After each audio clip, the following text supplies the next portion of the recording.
Hey. There we are. Here she comes. There she is. Double action today. I tell you what. Yes, we are just setting the webcam up. I know. We're setting a webcam up. We're going to not use the phone today, so it should be nice and steady, and you can hear both our voices. I think it's going to be good. Yeah. Yeah. So, hey, I'm Katie. I'm Cathy. Yeah. From Quilt Beginnings in Dublin, Ohio, and we're here for our Facebook Fun at 4. We've got a lot of stuff going on today. We do. Oh my gosh, yeah, we've got kind of a mess here. Yeah, this is how I work. This looks like my desk, actually. This is how my desk is. But we didn't have room in your office, so we had to come out into the classroom to really spread out a little bit. It's true. We're taking over. We're taking over the whole store. But we got some fun things today. We thought we would just highlight a few of the classes that are coming up. I hope a few of you have gone to our new website, quiltbeginnings.com. Yes, and we've gotten lots of sign-ups. But we put the classes out there, and you guys are awesome at going out and looking at them, seeing what's coming up, all that. But we thought we'd do a little bit more preview. Preview. Yeah, we what thought we you'd have like on to the see. calendar. Yeah, there are a couple of really cute projects coming up, and some that are for really new sewers, which is kind of fun, and then some old favorites, like one of my favorite old favorites, and this has been one we've taught many times, but it never goes out of style. Never gets old. The Tuffet. The Tuffet. I know, they are so beautiful. Make your own furniture. Make your own beautiful ottoman. And I actually have one in my house that I love. I use it all the time. And then my grandkids really like sitting on it too. It's very fun. Very fun. Yes, I know when they are in the class and they're attaching their legs, we always hear the hammer. Yeah. The hammer going. Yeah. It's a little, and Libby is amazing when she teaches this class. Every single person finishes their Tuffet. It's a two-class a two-class class. A two-class class, yes, a week apart. So you have time to foundation piece. She teaches you how to piece the top and put it all together. And then you all come back and you actually assemble it and you help each other tie it all together. And then even the bottom is finished. It's really beautiful. Everyone's is beautiful. So I wish I had a picture to show you of previous projects, but it's on the website. Oh, it's on the website. It is on the sign up sheet. So if you go to our Quilt Beginnings website, up at the very top you'll find the classes, and then if you look at Tuffet, you will see a class, one of the graduating classes. Yes, I think they have 7 or 8 people with their very smiling Tuffets, all their wonderful completed projects. And I have projects. not seen a Tuffet I didn't love. I know.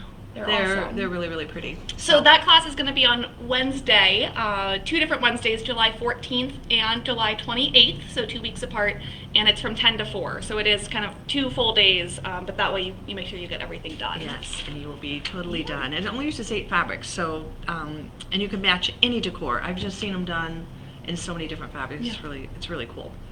So, what else we got? So we got this adorable dress. Here. Yeah, let's put that up a little. So just another sort of sewing project. So not quilting, but this is. So we showed this when we were showcasing this collection. But Libby is going to be teaching this class. It's just got some really good garment techniques. It's got little faced armholes, some gathering around the neckline. Got the bias pockets. tape. Yep, the bias tape finish on the. Around the neckline, the little button and clasp in the back, the button loop and clasp is part of it. Hemming, pockets, a lot of it. It's a nice scale. It's not an overwhelming project, so it's great to make something for a child and get the techniques down. And then you can make it bigger. Yeah, I know.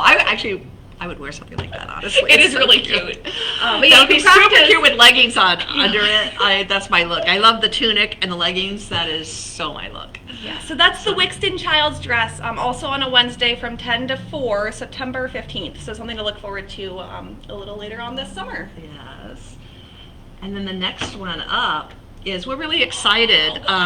We have Teresa Coates, who works for Shannon Fabrics, and she does a Facebook Live every Tuesday. It's Tuesdays with Shannon Fabrics, and at 1 o'clock Mountain Time, I think, Eastern Time, 2 o'clock Mountain. Oh shoot! Well, we'll let you know when it is exactly. Actually, it should be on here. No, it's 1 o'clock Eastern Time. I don't remember what time zone she's in, but it's 1 o'clock Ohio time. Yeah. She is literally traveling across the the country, and each Tuesday she's going to feature a new quilt shop, and it's for 10 weeks. She's doing 10 shops, 10 weeks. We're going to have a special kit and class. We're doing a hooded towel for a child, and you can come actually and be live. It's a Facebook Live. You could be in the audience. It'd be like you'd be out there in our big empty classroom, right. But we'll have an audience for that one. Right, so we will have a live Facebook. It's $10 to join us, and you'll get the instructions for the hooded towel. We're going to have kits available, super cute for a young one in your life. And then the next day she's going to stick around and do a class. So the Facebook Live is going to be a lecture demo, right? So you'll be able to be here, kind of get behind the scenes, get the pattern and all of that. And 11th. So August 10th is that Facebook Live, and then August 11th, she's going to be back. Teresa will be back from 9 to noon and do this. So this is like half of the blanket. So we have double gauze on this side, but it's a self-binding blanket. It's just 2 yards of fabric, but you get lots of good practice and, you know, kind of from the expert how to work with cuddle. So really sweet little baby blanket, just very simple, 2 yards of cuddle fabric. Yes, and you get 2 or 3 blankets out of it. It's interesting because they're like reversed images of each other, but you'll get to make 2. So yeah, and everybody loves them. My grandkids love those. I love them. They're just cuddly. Yeah, I know. They're super cuddle. And they are a little bit different to work with, so it's nice to learn how to stabilize it and keep your they don't actually fray. She teaches you some tricks like using an X-Acto knife and cutting it on the back instead of using a rotary cutter, which actually cuts all the fibers apart. It's kind of interesting. So you'll learn a lot of tips and trips from her. She's a really good educator. We've had her here a couple years ago, and anyway, we're pretty excited that she chose us as one of her 10 shops. So that'll be very fun. We'll have that. We've got a couple more things. We're just giving you a preview. We're not going through all of them today. No, so this is one more that we really wanted to feature. It's in plastic, so look. We should take it out of the, that's right. Take it out of the plastic. Yeah. So the sample isn't quite finished yet, but it's using wovens, some plaid wovens that we have up front. So cute. Such a great summertime. Spinning spools. Libby's going to be teaching that one too. It's going to be applique, a little bit of curved piecing, some straight piecing. I think it's going to be really fun. Yeah, lots of kind of technique-heavy class with that applique and all those different pieces. And we have fat quarter bundles available for that project as well, so that'll make it easy for fabric selection if you want to do something that she's already doing. Yes. Or you can pick your own. And that's going to be 3 weeks. So Wednesdays from 1 to 4, August 11th, September 1st, and September 8th. And obviously all these details are out there when you sign up for class. Absolutely. In case you can make it. Yeah, so look on our website. quiltbeginnings.com. So then just a couple other, these are just really fun. We did a start embroidering class last quarter that was really successful for those brand new embroiderers. Like, we sell so many embroidery machines. We do training, we do one-on-ones, we teach you how to use your machine, but then it's like, okay, I want to make a project, right? You want to make a project. So this is one of the little projects that we'll be doing. It's a little notion organizer done entirely in the hoop. Put a zipper in. So it's quilted, the zipper's put in, and it's finished all in the hoop. And it is great for the new embroiderer. We wanted to get you guys some hands-on classes that aren't for the advanced, like Jacobean Arbor, which is quite complicated and multiple hoopings. These are super simple. You have instant success. And they're great. These are the Notions organizers, so just little samples there. So there's a big one and a little one. Right. What's also cool about these is these were designed by Christine Connor of Emily Scott Designs, and we love her. She's our local Dublin designer, and it's really fun to feature her projects. But these are really nice ones. Yes. And then the other one that we have, we don't actually have a sample made yet, so we're going to get on that. But the Frame It seasonal scenes. So these are just really sweet. I'm going to do the bee.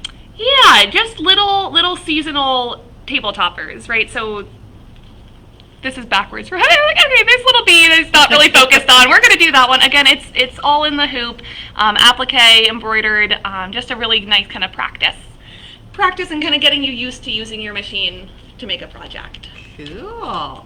So that's just a little quick overview. We didn't want to spend our whole time with you today going over the classes because you can look for them on our website and come in and see us. Lots of people are signing up that way, so that's super awesome. So what we thought we would do as a follow-on to that little overview was showcase a fabric line that I love this fabric line. It's perfect for a sunroom or a just someone who wants a summertime. Oh no! Was that my block? Ah! I hope not. No, I don't think so. Okay. So I thought I actually would demo. Let's just show you first the patterns. So here is one. Ring around posies. And it's they're posy. They're all flippin'. So they're designed by Robin Pickens, who is the designer of the fabric as well. And it features her Country Blue fabric line. Cottage Bleu. Oh, sorry. Cottage Bleu, because it is French It's after a French, yes. Bleu. Yes, so just to show the fabric off also, it's behind Cathy there, but I thought this was kind of a good way to showcase it. These beautiful, so we beautiful have colors. quarter bundles of it. We actually have a lot of the patterns that she has feature fat eighths or smaller pieces of the fabric. So we went ahead and cut a fat eighth package. You can get 20 fat eighths for $32. They're on the website. On the website, Katie created a at the top navigation a category called featured. And if you look on our website at the very top of the toolbar, you'll see featured, and everything that we're showing you today is there. So it's an easy way to be able to find what we're talking about today. We also have jelly rolls of this fabric and charm packs. Hard to see. I know. Jelly rolls they're adorable, but they're always in plastic, and yes, they're adorable. Yes. So one thing that I thought was really interesting when you take these fabrics, let's go ahead and just look down on the fabrics here. Here is a little array of all the fabrics, and when you look at them, you can put them either on a white background, and they just show up beautifully with white, or you can put them on a navy background and they show up just as well. It's really cool how different the pattern looks depending on whether you choose the white background or the navy background. But you can see that their values play just about right in the middle of both of them. So her patterns either have a white background like this one, or they have a navy background like this one, and you could reverse either one. This one would be just as cute with a white background, and this one would be just as cute with a navy background. So sometimes we see something as the pattern is shown, and that's like where our mind gets stuck. So I just wanted to let you think a little bit out of the box and not be too afraid, because you can see the success. Here's one more little miniature one of the stacked cups with the navy as the background. But sometimes, I tend to go towards white. That tends to be the look that I like the best. But I did think these ginger jars look so pretty with the navy. So all of these patterns have these great little details. They look like they're almost paper pieced. If you can see the littleness, this is a miniature. This whole quilt is only 28 inches square, or 28 inches. It's a mini quilt, not square, but it's small. These are a little bit bigger. This one's 64 inches, and this one is 67 by 65. But I wanted to show you how easy it is to do these patterns, because they look like they're really difficult, but they're actually really easy. So I'm going to come on over here to the sewing machine. Hello again. So one of my favorite tools, and I've shown you this before, but I'm going to show it to you one more time, is the clearly perfect angles. What's cool about this is when you're doing a flip and sew and you need to go diagonal across your square, by putting this on your sewing machine, I'm going to show you how to do it, but by putting this on your sewing machine, you will get perfectly straight diagonal lines without having to mark your fabric. I don't know if you've ever read a pattern where it says draw a line from corner to corner and then sew on that line, or sew a 1/4 inch either side of that line. With this tool, you can eliminate the whole drawing portion, and that to me is the worst part, because the pen wants to kind of stick on the fabric, it kind of scatters across it. I don't like doing that. So I really love the angler, because I don't have to do any marking and I get a perfectly straight line. The angler, it reminds me of color forms. So I'm going to pull it up. It's like the color forms that you used to play with when you were a child. And I don't know if you can see it, but I've cut out a hole. See my finger? There it is. I've cut out a hole, and let me see if I put it on this white background. There you go. You can see the hole I cut out. I cut out a hole because we need a spot for our feed dogs to be able to still travel and pull our fabric towards us. There's a center line right here. That's the difference, the gray, in between the gray and the green, and it goes in front and in back. And then there are these 45-degree angled lines that help you line up your square as you're approaching your needle. What you want to do is your needle needs to be in alignment with this part right here, this line. This line is the center line. right here. So we want to, if we were to imagine our needle's going to come right in here and our feed dogs are going to be in this area, and then your fabric's going to travel out the back. If you don't have, if you're not in a cabinet like I am right now, you can, it will also stay on your slide-on tray. You are going to need something other than just a free arm. If you don't, if you only have a free arm, this is going to be really a little frustrating because it needs to lay, you need to be able to approach the fabric up to the sewing machine needle. So when I am stitching, let me grab a square. When I'm stitching, and you'll see this when I put it under the sewing machine in just a minute, but I want to clip, I want to sew from corner to corner, and then I'm going to trim it and press it. So I would line it up so that my tail of my, let's see, give me it back on the white here. So what direction are we going? There we go. I get my tail of my square right lined up on this line right here. Can you see that? And then this other tail would be at my needle. So we're going to see this in a minute. To put it on my machine, I'm going to pull it over to where my machine is. I don't know if you can get this. And I need to make sure that that cutout area is, here, I'm going to help her with the camera for a second. Here we go. There we go. Perfect. Okay, so I want this line to go up. If you imagine, here's my needle, where my needle hole is. Can you see? Let me take my foot off so you can really see. One moment, please. I've got my jewel beads on. Let me make my life. There we go. Okay, so there you can see there's the needle hole. I do have on a single hole throat plate. If you are you want to make sure that when you have your single hole throat plate on, you always keep your needle in the center position. When I'm using this tool, I usually keep my needle in the center position. And then I want to make sure that this thing comes straight out from that needle hole. And I want to make sure that my feed dogs are free and clear in my cutout area. They need to be able to traverse without hitting that plastic, okay? So now I'm all lined up. I love the Bernina Clearfoot, this 34, this is the 34D foot. It has the cutout in the back for the dual feed to be working with it. But I love it because it has that clear center line in the middle, and I can really see my fabric approaching it. If I don't have that foot, another foot that I don't mind using, a lot of the manufacturers don't make a clear foot quite like this, but almost all of them make an open toe applique foot. I also really like this one because I just have really clear visibility of my fabric as it's coming up to the up to my needle point. So I'm going to put on the 34D because I have it available. There we go. And then I'm ready to sew. So the way the pattern is written is it shows you, it does give you cutting diagrams for your different, the different vases. There's basically, for this quilt, there are 5 different vases available. So short, tall, fat, ginger, and one with flowers in it. So, and then here are the dimensions of each of them. So it gives you all the cutting instructions. I only wanted to make 1 block. Actually, I cut out 2, but I'm going to just show you how I get myself organized. So here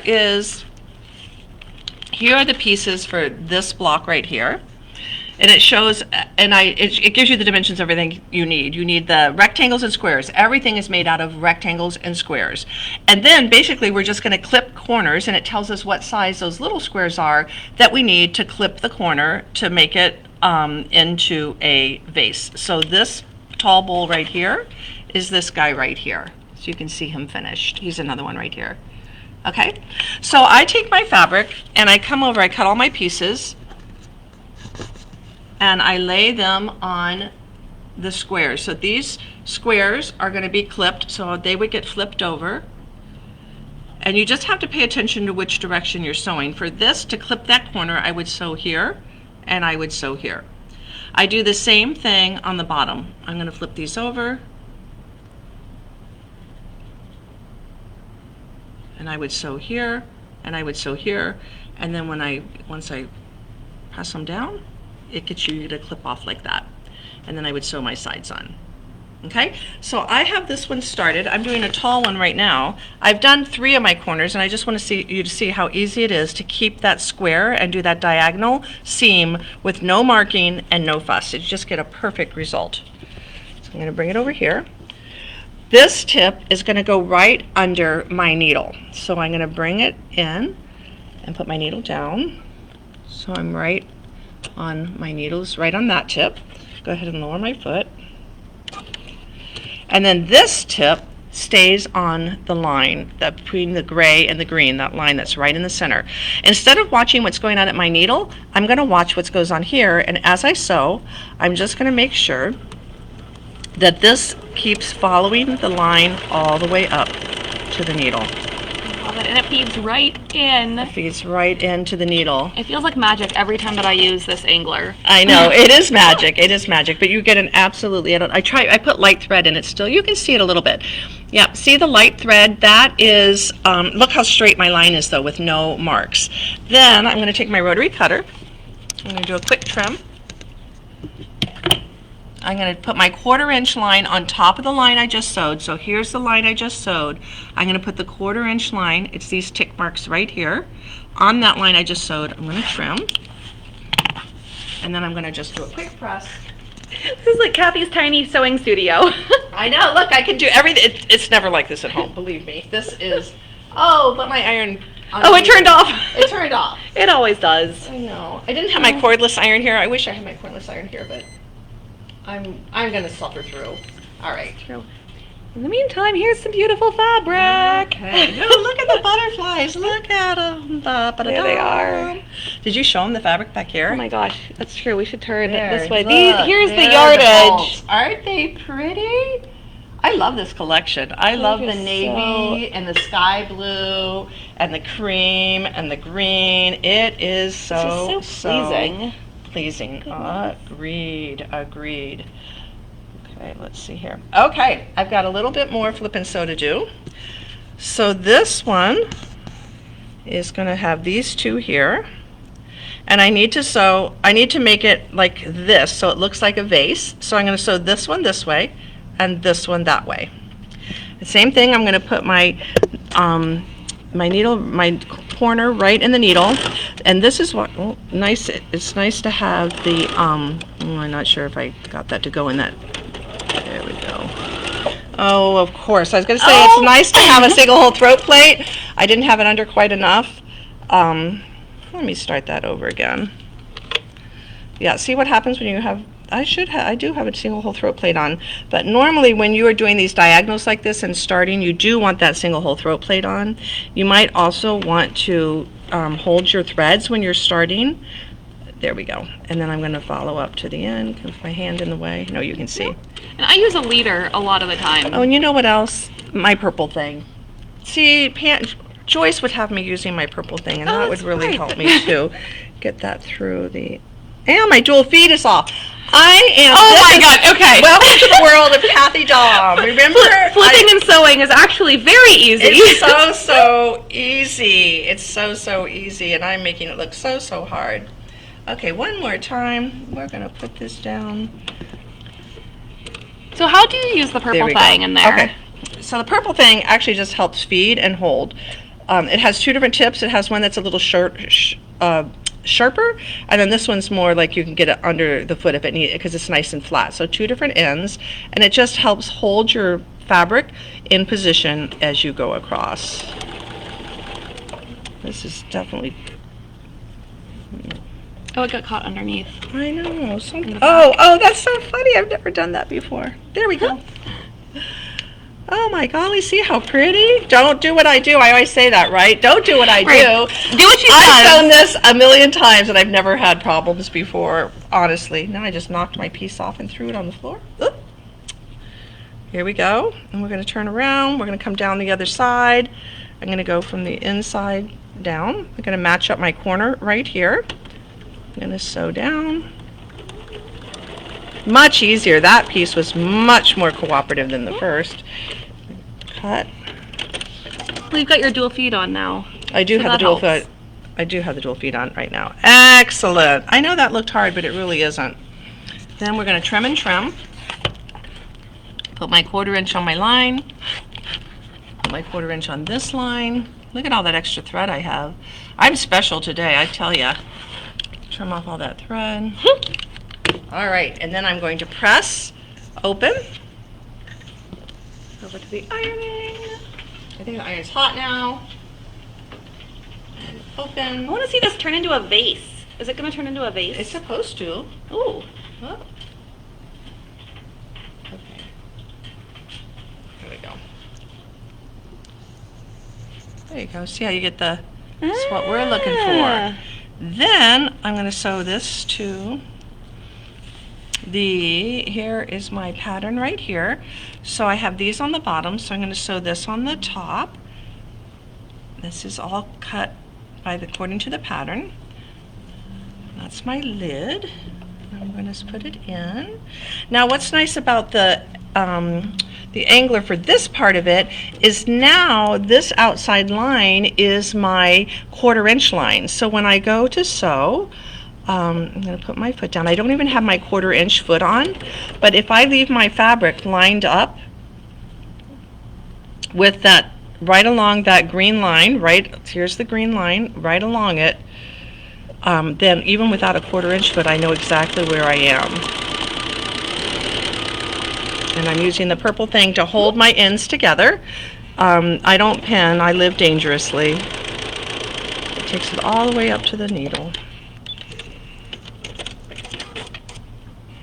I'm going to do a little more pressing, so nice 1/4 inch seam allowance. Little press. And since Cathy's only doing 1 row of blocks, I mean everything in this is just 1.5 inch or 2.5 inch pieces, other than the large ones. Well, and then you have the large squares. So then this one needs its 2 side pieces that go up the 2 sides. It goes here, and I should have another one there. 2 different sizes. That's not the right size. Did we drop it somewhere in the... I might have lost one of my pieces. That goes to that one. That goes to that one. Does that ever happen to you in your sewing room? Found it! Here it is. Underneath all this pile. Does that ever happen with you?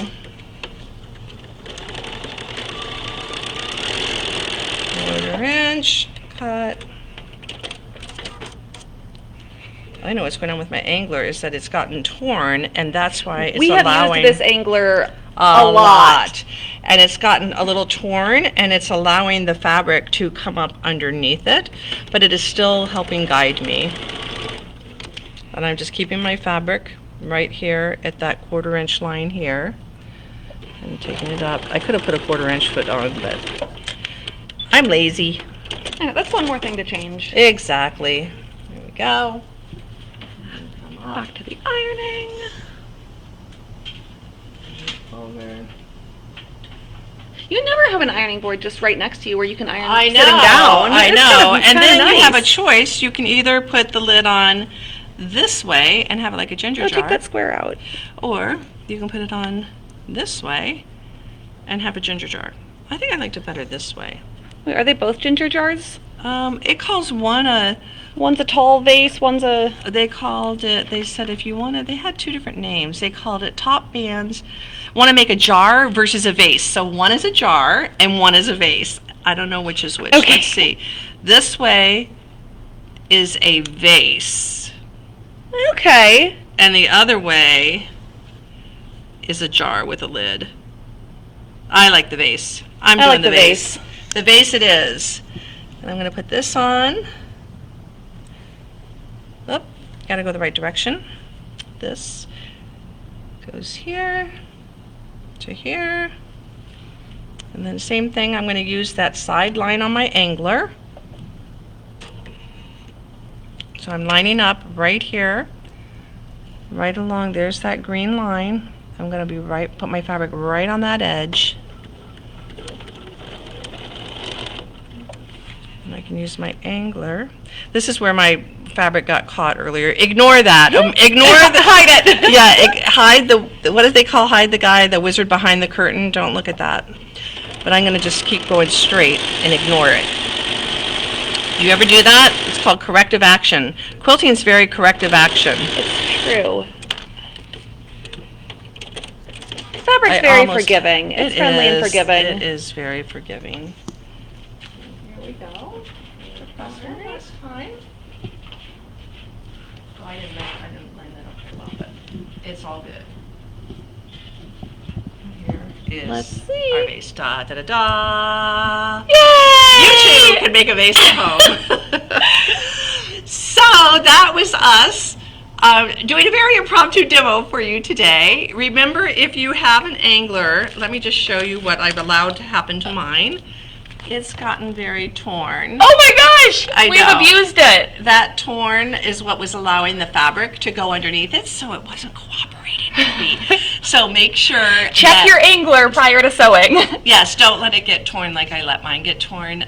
This one has been used a lot. So It's probably 10 years yes. old. Yeah, exactly. So that's pretty much what we had to show you this week. All of Robin Pickens' designs use the same flip and fold technique. I think it's actually really fun. And when you're chain piecing and doing a lot in a row, you can keep lining them up on that angler one behind the next, behind the next, behind the next. You get a lot less of that wanting it to push down in the beginning or getting caught on the angler like mine did today. But I hope you guys have a great day, and we will see you next week.